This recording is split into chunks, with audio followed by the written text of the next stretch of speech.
I have curly hair. I'm demure. I'm so sweet and naive and young. And I don't know how I'm gonna make it in this world. Hi there, my name is Chris Farah and welcome to my channel where today I'll be talking about 90 Day Fiancé. Before the 90 days, it's season 4. It's the tell-all, epic 10-hour Zoom tell-all. I'll take as much content as possible, even if it's really boring and staged and horrible and the Zoom thing is the nightmariest, but I think I would have rather them go to the Americans' houses and have them sit in their doorway, like interview them from afar, but that's not what happened. If you haven't yet, go ahead and like this video, subscribe to my channel if you're new here, and let's get into it. Sosies. We start the tell-all with Ed and Rosemary, our faves to love and hate. Love Rosemary, hate Ed. This is what it's like to have your sports team you go for, right? Because you love your sports team and you hate their competitors. I mean, Ed could die, I'd be like happy about it. Like, I'll step over him, honey. Meanwhile, I'll take off my mink and like put it on the ground so that Rosemary doesn't have to get her little feet wet when she steps into a puddle. So, okay, Sean's like,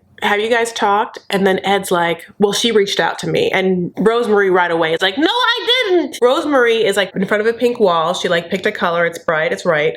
And she has a translator. And so she's like always very upset, you know, and I get it because she's been treated very bad and she's very hurt by it. And Ed is very short. So Ed's like, yeah, she reached out to me first. She said that she wanted to get back together for Valentine's Day. So I go on Facebook and guess what I see? She's with a woman. She's with a woman now.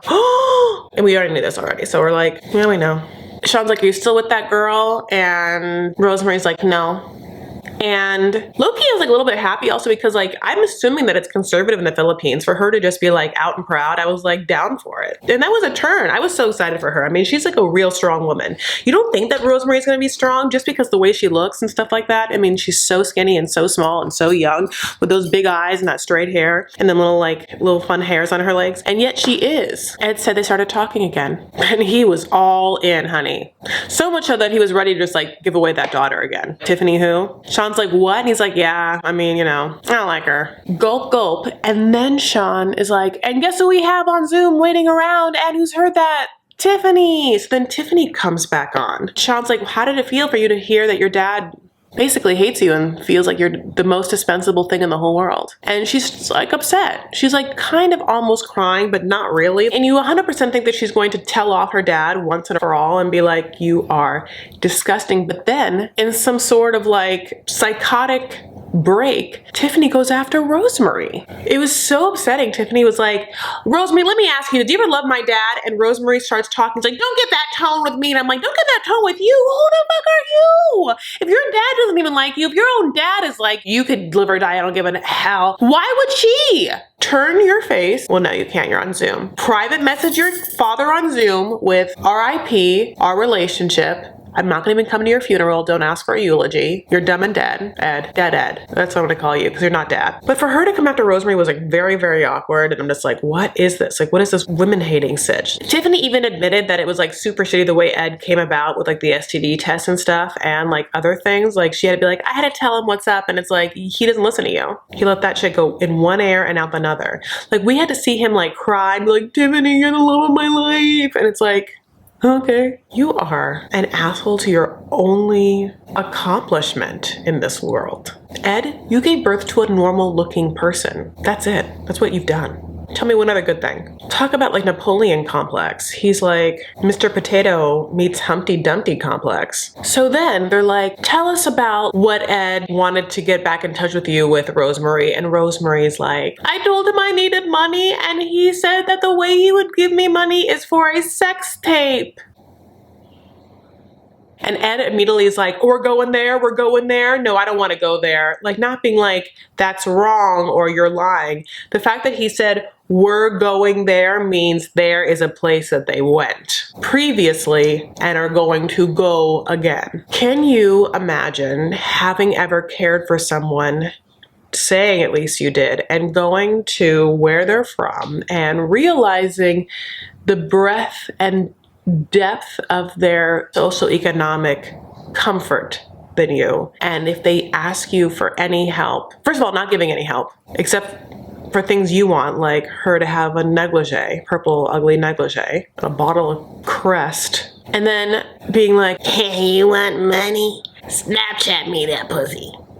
What kind of sex tape was it? Sean didn't really get in. I really wanted Sean to press into this. Like, what was it? A snap? A video? Did he want to FaceTime? I mean, well, like, was it going to be like a sex tape with someone else that she sends him? Was it going to be like her and the girlfriend that like he knew that she had? What was it? So then we get to Yolanda. Her big reveal is like the PI comes, like again, like David had his PI on 5 times, Sergey, and it wasn't Sergey, it was some new guy, to tell her that, guess what, Williams is fake. He's not real. It was, I mean, I can't even talk about this segment, it's so boring. But this gets into us talking about Williams being fake and how Yolanda is so dumb for not understanding that Williams is fake, because for some reason she thought that he was real and from Manchester, England, and then they all listen to him talk and were all like, Tom, does that sound like someone that's your flatmate? And Tom's like, no. And Yolanda's like, I guess he's not from England. I was wrong. Then Lisa jumps in and is like, Williams is one of them Yahoo boys. I get these Yahoo boys all the time. I get 300 a year sliding into my DMs wanting to Yahoo with me all the time. Oh, it's so hard being me, Lisa. I'm so wanted with my millions of husbands I could have and my millions of Yahoo boys. What is a Yahoo boy? Nigerian men who will finesse your life with fraud if you get robbed. Oh, so like, and yeah, Nigerian scam letter. I get these all the time. Dearest Christine Farah. It'll be like 1 letter's off my name. And they'll be like, my uncle just died with over 450 million yen. And he did not have an heir. And for some reason, I can't get the money. So what I need you to do is just reply to this email with your checking account and the money will go to you and I will split it 10% 90 with you getting the 90%. It makes me sad that some people said yes. And how has David kept any of his money? Usman's quick to jump in and be like, Nigerians can sometimes do that, but it's not us. That voice, that sound of that person on that phone is not Nigerian. I kept playing and I'm like, is it an Arab of some kind, like, or Middle Eastern? I don't even know what it is. It just, I mean, I don't know. Then we get a horrible Stephanie and Erica segment, and it's horrible because they invited every one of Stephanie and Erica's friends, all of the people, to like join in, including Stephanie's 2 really trashy friends. One is like Melissa Gorga's old nose and some dumb dude. And Melissa Gorga's old nose like comes at Erica like so hard and is like also coming at Erica's friend who we've never met before. It's like some ginger, and at one point she tells a ginger like, we don't care about you, who are you? And we want to be like, no, we don't care about you, who are you? We don't care about you. They just like fight back and forth, and meanwhile like Erica is like telling what's what from who's who, and Stephanie just is like, I got so many followers galore. Then we have Darcy and Tom, honey. Tom is trying to say that he invited Darcy to come to New York so they could have a dinner. And he knew that Darcy knew about his girlfriend, you know, the fashion model they met while fashion modeling during Fashion Week in Milano. Buongiorno! We are so hot, we are models. We are walking in all of these shows and we're going to have pizza later. They were at Prada. Naomi Campbell like walked down that runway and like winked at Tom and was like, I'll meet you in New York for dinner later. You think I'm hot? So Tom decides to comment on Darcy being like, you look good, Darcy, when like we both know that she does not, because Darcy is sitting there, I mean, in a bedazzled nude dress and the stringiest, polyesteriest blonde from a Halloween boutique wig. She is head to toe, and I said this, in Britney toxic cosplay. It's shocking. It's dehumanizing. It's maddening. It's sad. I've been feeling those feelings a lot of recent in the weeks, and then they were all brought back to me when I looked at how Darcy was allowed to parade on camera. But Tom's like, you look great, Darcy, as if like everyone is waiting for Tom's opinion and judgment of any woman's looks. When men comment on women's looks that way, it is so crazy. He can't help himself. I don't care what you think about her looks. We care what we think about her looks. Tom, you could take several seats Not in a barber chair, not in a hairstylist's chair. Take a seat in that gondola that you and Darcy went on and then like roll your way around, honey, and out of here, Tom. As if Darcy was supposed to sit at that lunch dinner, be like, Tom, I know you're cheating on me. And I know that you didn't even care enough for me to call me on my birthday when you said you would. But if you leave this girlfriend you're cheating on me with and come back to me, we can be together. And that Tom would just sit there and then from that moment consider whether that was an option for him. That's in his mind what he expected to have happen. That's why he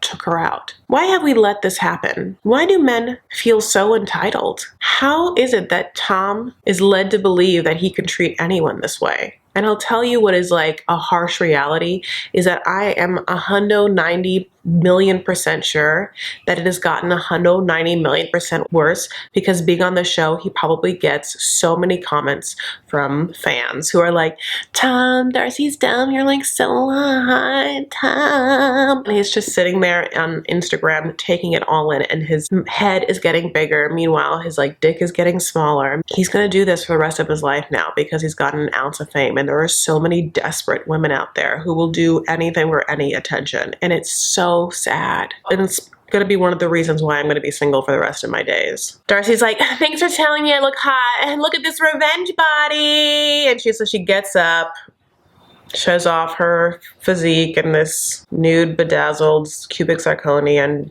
trash.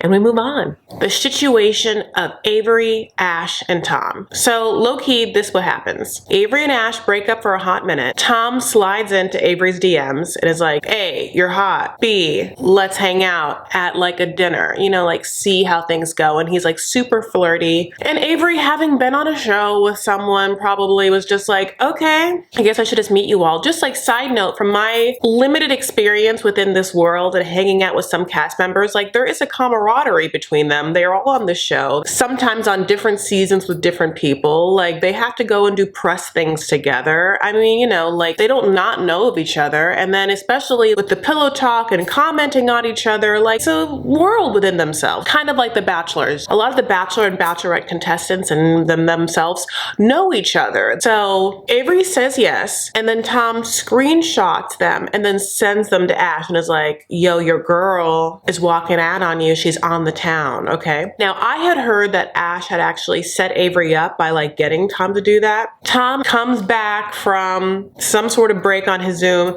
smoking a cigarette and like trying to like half defend himself and then half admit things. He like loves this character that he's playing. He loves it. Where Jesse, I think, plays victim and I'm so hot and like Darcy's crazy, Tom is sort of like settling into like this. So Avery just has to sit there and defend herself, be like, yeah, like you were all about me and I just agreed to go on a date with you, dinner somewhere, and Ash, we weren't together. And then you told Ash, both of you are bananas and babies, baby bananas. Meanwhile, then Tom's like, I'm flirty. I asked everyone out. Stephanie, don't you remember when I asked you out? And Stephanie's like, yes. And he was like, wasn't I flirty with you, Stephanie? And Stephanie's like, And he's like, I was flirting with Stephanie. She doesn't even know it. I wasn't flirting with you, Avery, and you thought I was. I don't know what this accent is. I'm so sorry. But then he brings in Lisa. Lisa, didn't I ask you out? And Lisa's like, yes. Yes, you did, Tom. You old sneaky Tom. And he's like, did I say that you looked good? Didn't I say you looked good? And Lisa's like, yes. You told me I looked good. Then we went out in New York. Sorry. And then Lisa starts to be like, ladies, let me get this right. I know that sometimes we have a tendency to railroad men. We have a tendency to railroad men? We? Honey, choo-choo, because you're a train conductor. Railroad men. You do nothing, but you're just running over bodies in the tracks, honey. It's fried green tomatoes. There are dead bodies of men underneath your hooves. What are you? But no, we aren't. You do that. You with your husband, where's my toothbrush? Get my Michael Kors purse, honey. Get in that purse and pay for that goat. And is this person taking advantage of this goat? And you wouldn't let someone take advantage of me with their goat price. And honey, what is this bathroom? And what is this hotel? And why'd you leave me for 20 minutes? And Tom wants to be the true villain of this, but it's like some character he's putting on. But Lisa is the worst. Lisa is like a Valida level horrible. I don't like Ed either. I really hate them all, but Ed and Tom are both like, hee, we're playing a game together, and Lisa's just is horrible. That's crazy. She's crazy. I just want Sean to Ed and Lisa like, okay, Lisa, did you think it was weird that this like really hot younger person would ever be attracted to you or want to be with you? Ed, since you know what you look like you look in the mirror, did you think that it was a godsend to have someone like Rosemary, who's young and really, really pretty, even waste her breath on you? And I feel like they both be like, but they're poor. And from a non-American country, not America. So we thought we were saving them. They should be excited and happy for our saviorness. Moving on to Lisa and Usman, like Sean's like, what's the deal with you two? And Lisa's like, we're still together. We did block each other on social media. And Sean's like, what? So you're not together? And Lisa's like, no, we didn't break up. We blocked each other, but not in real life, just on social media. We're still together. And I feel like that kind of like back and forthness is just like, oh, you're just like waiting for your like spinoff, or you're waiting for your season 2. Is that what you're doing? I see you. Then we deep dive into both of their social media atmospheres within themselves and problems with each other. Okay, so Lisa is still upset that Usman gets a lot of fans, a lot of fan DMs, and specifically one girl who I think is the same problem we had in the last episode or whatever, like slides into his DM and is like, I don't like you dating a white woman and you should be dating me. And he's not like, you're wrong, I'm in love with Lisa, kind of like toying with the idea. And I can't tell if she is the same person they later talk about is a prostitute, which I'm just like, that's an IG booty model, right? Who has like 2 point whatever million followers and posted his song. And so he has to be like, I have to be friends with her. And then he accuses Lisa of like having strippers all over her IG feed. And Lisa's like, oh, no, those are just stripper ads. And I'm gonna tell you, I spent a lot of time on Instagram. I know what ads I get. A lot of makeup, a lot of clothes, bags, weird like selfie lighting things, nap dresses, a lot of nap dresses, a lot of Pat McGrath. I want that Divine Rose palette, buy it for me. A lot of Charlotte Tilbury, APL shoes up the butt. That's what I get. I have never seen a male stripper IG ad. Never. Do I follow male strippers? No. But I do follow some sexy, risque, like erotica art sites where sometimes they put like naughty pictures in my feed. Not like gross porn naughty pictures, but kind of like, anyone else around here? Good. That kind of picture. Then Sean has to ask like, okay, we've been hearing on the social media sitch that you guys are talking about bringing in some peeps to the equation, thereby making Lisa a sister wife to Usman's other wives, because in Usman's culture, he's allowed to have them wives, honey, like bring them on. One for every season. Different types, different flavors, different area codes, literally. So he obviously has the Lisa in the America. Now he wants a lady of his own tribe that lives there for him to get married to. This makes a little more sense why he would even entertain the possibility of being with Lisa. Like, besides the fact that he, the whole time they were filming was like, I want to get to America, Soldier Boy's gonna go to America, I can't wait for America, American economy, and mommy, that's why I'm getting married, it's to make money in America, and Soldier Boy's gonna make money in America, tee-hee-hee. And then in this tell-all, he's like, I'm not going to America. No, I have no desire to. I just want to get married to a second wife, have that one here, my main wife, we'll talk about it. She'll bore the kids, and then if I want to go visit America, I don't need a visa because, you know, my first wife's there. Lisa low-key is like, he can get married, but it won't be another wife. And he's like, it will be exactly another wife. And she's like, no, because in America, you can't have any more wives. He's like, yeah, but I'm not in America, so it'll be a second wife. Look, lady, I want to have kids. If you can't provide kids, and we know you can't, I get a second wife. And Lisa just has to gulp, gulp, swallow, which is what she's been doing with Usman. So then Sean's like, okay, so if Usman, you're not coming to America, Lisa, are you going to go to Nigeria? And she's like, quote unquote, that's something very personal to us, so. What? I'm sorry, what? What? Is that personal? That piece of information is what you're going to put your foot down, draw a line in the sand that is too personal for you to share on this docuseries that you signed up for, when we know what we know about your life and sex life? The first episode, she was like, we cybersex all the time. He's seen all them titties. And yeah, he has never had sex without a condom. So the first thing I'm doing when I go there is I'm gonna bareback. Raw dog. Let him feel my cave. If these walls could talk, they would say, Usman's coming. Be our guest. Put our service to the test. Tie a nothing round your neck, Cherie, and die for the rest. What?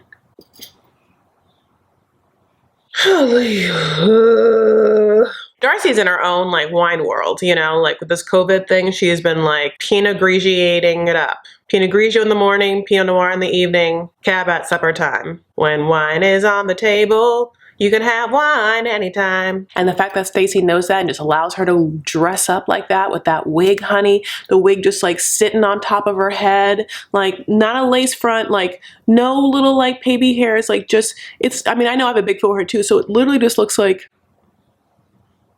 nude, naked. Okay, so we come on to David and Lana. So David says that it has been 6 days since they've talked. But they're still engaged. They don't talk on the phone, but you got her phone. Well, it's because she can't actually use it. Her fingy nails are too long. Hey Siri, call David.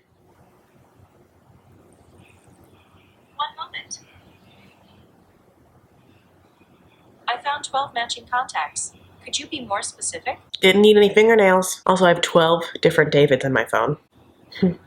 And we really get to go into David's mindset of like what he has done in prior years on these websites that he has paid thousands and thousands of dollars for. He actually breaks down without any sort of irony or any sort of like recognition that it's bananas. His obsession with mail order bride women from the Ukraine. His mom did not know what she was doing when she put on that Rocky and Bullwinkle cartoon when he was young, honey. But it just caused in him a life boner. So he started with these websites in 1994 and 1995. And that, at that time, he would literally get a catalog, like Vermont Country Store, honey, and he would go through the doilies and he would go through the fun nightgowns and he'd pick out women. And then he'd go to the Ukraine and the women would, whoever he invited, if she accepted, would be invited to a ball. A ball like Scamderella. I used that joke already. And he would get there in his finest tux and she'd be there in whatever she scrounged up. And they would have one night of waltzing together with fine food and champagne that he paid for, I'm sure, and caviar, only the best. And from that point, they would do whatever. He, after being pressed by Sean Robinson,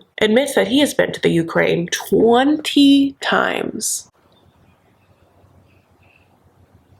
A lot of times. And he has spent $250,000 to $300,000 on these sites. He knows these sites. I don't know why he doesn't start his own site. So they bring on Caesar, right? Because who knows this more than Caesar? And Caesar and him are like, Caesar, David, haha, I saw you. I don't know, one of these balls, maybe. In fact, David had talked to Maria of Maria and Caesar 5 years ago for 30 minutes. Would love to read that transcript. Sean's like, do you ever meet Maria, by the way, Caesar? Caesar's like, yeah, totally met her, went there. Saw her and met her. And Sean's like, what that moment was like? He's like, the best moment ever. But supposedly he has like no pictures of them together.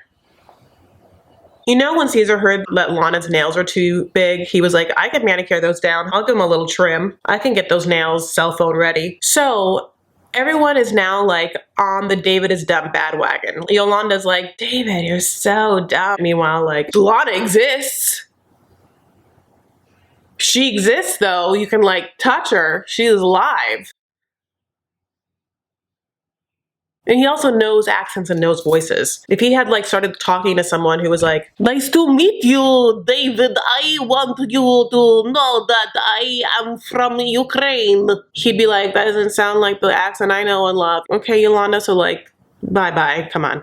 Kara, get your bomb. And then Ed goes to town. He starts snapping, honey, like a little piranha, just like, dumb David. And David's like getting mad. He's like, get that egg off the Zoom call, you know, and David's like, I'm gonna leave. I'm gonna close my computer. And close is like IBM. Sean has to mediate. And then it's revealed that David and Lana are not together. At this moment in time, they're not together. I wonder what that last 6-day-old conversation was. David also felt like he had one over Caesar because he had in fact kissed Lana, and Caesar never got to kiss Maria. You think somewhere back in Ukraine, Maria and Lana are just like, like hanging out together, drinking some freshly squeezed grapefruit juice and pasta with rabbit, just being like, these dumbs. These stupid heads. Just like scamming more men for money. What an end to this folly. Well, we'll see what happens. I deep dived to find out what was happening with Varia and Jeffrey. And I'll tell you this. Jeffrey has for this whole time been like, after the tell-alls air, I'm going to air my tell-all. It's going to be in my YouTube channel. So I go to the YouTube channel, honey, and I start watching. And this is what I get. He's not doing his own tell-all. He filmed it and everything, but something happened where he decided he doesn't want to release it at this time, but he has something bigger in the works. And the whole time, he wouldn't even acknowledge if he was with Varia or not. It was like a 30-minute long conversation where he just dances around both those subjects. John from John and Rachel in England's like, what's happening, man? You know, like that was like more like St. John. But he was like, what's happening, will you tell us? And he like wouldn't. Like he's just like keeping everything really close to the chest. He's keeping everything really close to those horrible tattoos he has of like the Grinch fingers nippling him. So then I go to Varia's YouTube channel because like if I am nothing if not sometimes committed to something, and I go through Varia's channel, which is a much better channel, and she's like not gonna tell you whether she's with him or not, but she does say that she's really sorry about the whole Mary thing. She also has a tan for a lot of her video. So at this point I'm like, well, I guess I'm going to Rosemary's channel. Rosemary has so many subscribers. I mean like 500,000, way more than Jeffrey and Varia, which I just love. She's a couple videos up. One video is her like cooking something, and one video is her at the piggy farm. What a naturally lovely person. And I want to know what's happening in her life for the rest of my days. All right, guys, thank you so much for being here for me for this. If you haven't yet, please like, subscribe, comment, and share to this video. I really appreciate you guys being here. Comment down below what you thought of these tell-alls. I love you so much. Take care of yourselves and each other. Stand up for what you believe and make art. Okay, bye.